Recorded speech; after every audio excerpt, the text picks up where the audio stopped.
మీరు చూస్తున్నది లోకం తీరు టీవీ. ప్రత్యేక ఓటర్ జాబితా సవరణ ఎస్ఐఆర్ కార్యక్రమంలో భాగంగా ప్రతి కుటుంబం ఫ్యామిలీ ఎన్యూమరేషన్ ఫారాన్ని తప్పనిసరిగా సక్రమంగా పూర్తి చేయాలని బిచ్కుంద ఎంఆర్ఓ బి వేణుగోపాల్ సూచించారు. ఓటరు జాబితా సవరణ ప్రక్రియలో ప్రజలకు ఎలాంటి ఇబ్బందులు తలెత్తకుండా ఉండేందుకు ఫారం నింపే విధానము, అవసరమైన వివరాల నమోదుపై ఆయన సమగ్రంగా అవగాహన కల్పించారు. నిర్ణీత గడువులోగా ఫారాలను పూర్తి చేసి సంబంధిత అధికారులకు తెలియజేయాలని ప్రజలకు విజ్ఞప్తి చేశారు. ప్రభుత్వ సేవలకు సంబంధించిన దరఖాస్తులను ఆన్లైన్ లేదా ఆఫ్లైన్ విధానంలో సమర్పించవచ్చని ఆయన తెలిపారు. దరఖాస్తుతో పాటు అవసరమైన అన్ని ధృవీకరణ పత్రాలను తప్పనిసరిగా జత చేయాలని ఆయన సూచించారు. అలాగే నిర్ణీత గడువులోగా దరఖాస్తులను సమర్పిస్తేనే పరిశీలనకు తీసుకుంటామని స్పష్టం చేశారు. పూర్తి వివరాల కోసం సంబంధిత కార్యాలయాన్ని సంప్రదించాలని ప్రజలకు విజ్ఞప్తి చేయడం జరిగింది. ఎస్ఐఆర్ ప్రక్రియలో భాగంగా బిచ్కుంద మండలానికి సంబంధించి టోటల్ 42 పోలింగ్ బూత్లలో ఫామ్స్ ఏవైతే మనకు టోటల్ ఓటర్స్కు సంబంధించిన ఫామ్స్ సప్లై చేయడం జరిగిందో వాటి డిస్ట్రిబ్యూషన్ కంప్లీట్ చేయడం జరిగింది గత వారంలో. అండ్ 2 రోజుల నుంచి మేము ఎవరైతే ఫామ్స్ మన దగ్గర తీసుకొని వెళ్ళిందో వాళ్ళ దగ్గర నుంచి ఫామ్స్ నింపిన ఫామ్స్ రిటర్న్ తీసుకునేటందుకు సంబంధిత గ్రామ పంచాయతీలలో, మున్సిపల్ ఆఫీసులలో, బిఎల్ఓ పాయింట్ల దగ్గర మా స్టాఫ్ను అందుబాటులో ఉంచినాము. మా స్టాఫ్ను అందుబాటులో ఉంచి దానికి సంబంధించి ఎవరు రిసీవ్ చేసుకుంటున్నారు అందులో అక్కడ చెకింగ్ నడుస్తుంది. అంటే 2002లో ఓటర్ ఉంటే ఏం నింపాలి, 2002లో ఓటర్ లేకుంటే ఏం చేయాలి అనేది వివరణ ఇస్తూ అవసరమైన డాక్యుమెంట్లు దానికి ఏం పెట్టాలి అనే వివరణ ఇస్తూ దానికి సంబంధించి రిటర్న్ ఇచ్చే వాళ్ళవి తీసుకొని మళ్ళీ తీసుకున్న వీటిని ఆన్లైన్ చేస్తున్నాం. డిజిటలైజేషన్ ప్రక్రియ. ఈ డిజిటలైజేషన్ ప్రక్రియ ద్వారా మేము పంచిన 100% మాకు రిటర్న్ తీసుకొని అందులో డిజిటలైజేషన్ చేసిన తర్వాత ఎవరైతే సరైన సాక్ష్యాలు కానీ దానికి సంబంధించి 2002 ఓటర్ లిస్టులో లేని వివరాలు కానీ, లేదు డాక్యుమెంటేషన్ పరంగా ఇబ్బంది ఉన్నాయి కానీ, అలాగే డెత్, డబుల్ షిఫ్టెడ్ ఓట్లకు సంబంధించిన వివరాలు కానీ నమోదు చేస్తారో అవన్నీ కూడా ఆన్లైన్లో నమోదు చేసి ఆ తర్వాత 24 తారీఖు వరకు కూడా దీన్ని కంటిన్యూ చేస్తాం. 24 తారీఖు వరకు లాస్ట్ డేట్ ఉంది. ఆ తర్వాత 1/8/2026 నాడు వచ్చే డ్రాఫ్ట్ పబ్లికేషన్లో ఈ ప్రాసెస్లో జరిగిన మొత్తం కూడా మళ్ళీ ప్రజల ముందుకు పెట్టడం జరుగుతుంది. డ్రాఫ్ట్ పబ్లికేషన్లో వచ్చిన తర్వాత అందులో ఎవరైనా ఓట్లు మిస్ అయినాయి, లేకపోతే మా ఓట్లు మొన్న ఉండే ఈ ప్రక్రియలో మేము తిరిగి ఫామ్ సబ్మిట్ చేయకపోవడం లేదో, చేసిన తర్వాత సరైన డాక్యుమెంటేషన్ లేకపోవడం వల్ల ఏదైనా ఇబ్బంది ఉంది అన్న కేటగిరీ ఉన్న వాళ్ళకు నెక్స్ట్ మళ్ళీ ఒక 60 డేస్ వరకు వాళ్ళకు హియరింగ్ కండక్ట్ చేసి నోటీస్ ప్రాసెస్లో వాళ్ళకు సంబంధించిన ఇష్యూని కూడా క్లియర్ చేయగలుగుతాం. అలాగే ఏదైతే ఇప్పుడు మేము డబుల్, డెత్, షిఫ్టెడ్ ఓట్లకు సంబంధించిన ప్రక్రియ కొనసాగిస్తున్నామో దీన్ని కూడా వారంలో, అంటే ప్రతి వారంలో ఒక రోజు 24 తారీఖు వరకు, అంటే మొత్తం 4 సార్లు బిఎల్ఓ లెవెల్లో, బూత్ లెవెల్ ఆఫీసర్ లెవెల్లో గ్రామ సభ నిర్వహించి ఆ గ్రామ సభకు సంబంధించి ఆ బూత్ లెవెల్లో ఉన్న పొలిటికల్ పార్టీస్ వాళ్ళు కానీ అక్కడ ఉన్న ఓటర్స్ని కానీ ఇన్వాల్వ్ చేసి ఏవి తొలగిస్తున్నాం అనేది కూడా వాళ్ళకి సమాచారం ఇచ్చి మినిట్స్ రికార్డ్ చేస్తాం. ఆ మినిట్స్ రికార్డ్ చేయడం వల్ల ఏమవుతుందని అంటే డెత్ కేసులను కానీ, డబుల్ ఉన్న వాళ్ళని కానీ, షిఫ్టెడ్ వాళ్ళని ఎవరిని తొలగిస్తున్నాం అనే సమాచారం ముందే ఇచ్చినట్టయితే దీనివల్ల ఓటు తొలగించబడే వాళ్ళ వివరాలు తెలుస్తాయి.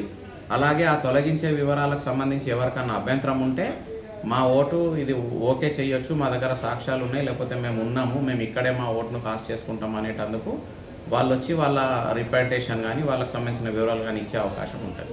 అలాగే చాలామంది ఇప్పుడు ఎక్కడైతే కన్సర్న్ గ్రామ పంచాయతీలలో బిఎల్ఓలను ఉంచినాం ఫామ్స్ తీసుకోవడానికి, అలాగే మున్సిపల్ ఆఫీస్లో ఉంచినాం, అలాగే ప్రాంప్ట్ ప్లేసెస్లలో మాకు సంబంధించిన బిఎల్ఓలు, వాళ్ళకి సంబంధించిన వాలంటీర్లను ఉంచినాం, ఐకేపీకి సంబంధించి కానీ, మెప్మా వాళ్ళకి సంబంధించి కానీ, అంగన్వాడీ టీచర్లను కానీ, రేషన్ డీలర్లను కానీ వీళ్ళందరి సహకారం కూడా తీసుకుంటున్నాం లోకల్లో. దేనికి? ఫామ్స్ రిటర్న్ కలెక్ట్ చేయడానికి, నింపడానికి. అయితే ఎవరికైనా 2002లో మా ఓటు ఎక్కడుంది అని తెలుసుకోవాలంటే సంబంధిత బిఎల్ఓల దగ్గర సాఫ్ట్ కాపీ ఉంది, లిస్టు ఉంది. ఒకవేళ మీకు ఓల్డ్ పిఎస్ మీద ఏది అని తెలిస్తే మీరు మా బిఎల్ఓ దగ్గరికి వెళ్తే 2002లో మీ ఓటు ఎక్కడుంది అనేది అతను క్లియర్గా మీకు చూపెట్టి ఓ పేపర్ మీద నోట్ చేసి ఇస్తాడు. అయితే ఎవరైతే కోడళ్ళుగా వచ్చిండ్రో ఇక్కడికి, లేదు షిఫ్ట్ అయ్యి ఇక్కడికి వచ్చిండ్రో వాళ్ళు 2002లో వాళ్ళ అమ్మా నాన్న ఓట్లు ఎక్కడున్నాయో అక్కడి నుంచి వాళ్ళ తల్లిదండ్రి 2002లో ఉన్నాడా, లేదు వీళ్ళే 2002లో ఓటర్గా ఉన్నారా అనే వివరాలు తెచ్చుకొని ఈ ఫామ్ ఫిల్ చేయాలి. ఈ ఫామ్లో కూడా ఏదైతే 3 భాగాలు ఎట్లా నింపాలా అని చెప్పి కన్ఫ్యూజ్ అవుతుందో దాంట్లో మన ఫామ్ మన ఎదురుగా ఉన్నప్పుడు 2002లో నేనే ఓటర్ అయ్యి ఉంటే కనుక లెఫ్ట్ సైడ్లో ఉన్న కాలమ్స్ మొత్తం 2002 ఓటు వివరాలు నింపి రైట్ సైడ్ ఉన్న కాలం బ్లాక్ చేసుకొని కింద మన ప్రస్తుత పర్సనల్ వివరాలను మన తల్లిదండ్రి భాగస్వామికి సంబంధించిన వివరాలు వాళ్ళ ఫోన్ నంబర్లు నింపాల్సి వస్తుంది. ఎవరైతే 2002లో ఓటర్గా లేరు ఇప్పుడు ఓటర్గా ఉన్నారు వాళ్ళు రైట్ సైడ్ ఉన్న బాక్స్లో వాళ్ళ బంధువులు అంటే తల్లి తండ్రి అమ్మమ్మ తాతయ్య లేదు కుటుంబంలో ఇంకెవరి అన్నా ఆ 2002లో ఉన్న ఓటు వివరాలు ఉంటే దాన్ని నమోదు చేసి కింద వ్యక్తిగత వివరాలు నమోదు చేసి ఫోటో బాగుంటే పర్వాలేదు, ఫోటో బాగలేదు ఓల్డ్ ఫోటో ఉంది బ్లర్ ఉంది అనుకుంటే ఫ్రెష్ ఫోటో ఒకటి పెట్టి మీకు సంబంధించిన డాక్యుమెంట్స్ ఏదైతే మీ ఫామ్ ఇచ్చినామో దాని వెనుక 12 వివరాలు నమోదు చేసినాం మేము ఏదేది సబ్మిట్ చేయొచ్చు అని.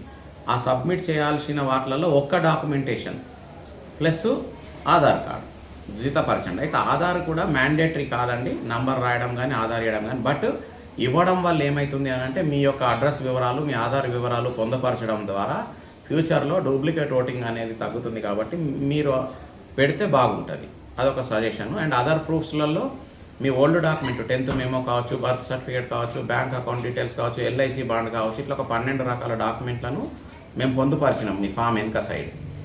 అవి మీరు జతపరిచి అందులో ఏదో ఒకటి అన్ని కాదు ఏదో ఒక డాక్యుమెంట్ జతపరిచిస్తే మీకు సంబంధించిన ఫామ్ అప్డేట్ చేయడానికి ఈజీగా ఉంటుంది. రాబోయే ఓటర్ లిస్టులలో మీ పేరు గల్లంత కాకుండా ఉంటుంది. ఒకవేళ ఈ డాక్యుమెంటేషన్ ఇవ్వలేక ఏదన్నా ఇబ్బంది జరిగి మీ ఓటర్ లిస్టులో మీ పేరు లేదు అని అంటే అది చివరి అవకాశం కాదు. మళ్ళీ 1 ఆగస్టు నుంచి జరిగే 60 రోజుల ప్రక్రియలో మీకు అప్పీల్కు ఛాన్స్ ఇస్తాం, మీకు నోటీస్ ఇస్తాం. మీ డాక్యుమెంట్లు సబ్మిట్ చేస్తే మళ్ళీ ఒకసారి పరిశీలించి ఫైనల్ పబ్లికేషన్ దాంట్లో అన్నీ కరెక్ట్ ఉంటే ఓకే చేసే ఛాన్స్ ఉంటుంది. కాబట్టి ఇప్పుడు ఇవ్వడం బెస్ట్ 24 తారీఖు లోపల. లేదు అని అంటే డ్రాఫ్ట్ లిస్టు చూసుకొని మిస్ అయితే మళ్ళీ అప్పీల్లో మీరు తీసుకోవడము, దాని ద్వారా ఫైనల్ పబ్లికేషన్లో జెన్యూన్ ఓటర్ అనే వ్యక్తి మిస్ కాకుండా ఉండే అవకాశం ఉంది. అందరు ప్రజలకు మళ్ళొకసారి విజ్ఞప్తి చేస్తున్నాం, దీన్ని సద్వినియోగపరచుకోండి. అండ్ అలాగే ఏదైతే 24th వరకు అని అన్నామో ఆ 24th లోపల మీరు ఇచ్చేయగలిగితేనే మేము 18కి వచ్చే డ్రాఫ్ట్ పబ్లికేషన్లో మిమ్మల్ని పెట్టగలుగుతాం. కాబట్టి మీరు ఏవేవైతే ఫామ్స్ తీసుకుంటున్నారో దయచేసి రాబోయే 2-3 రోజులలో వారం రోజులలో సంబంధిత BLOకు తిరిగి ఇచ్చే ప్రక్రియ చేపట్టండి. అది ఇంట్లో పెట్టుకొని మీరు వెళ్ళిపోతే మీ ఓటు గల్లంతయ్యే అవకాశం ఉంటుంది.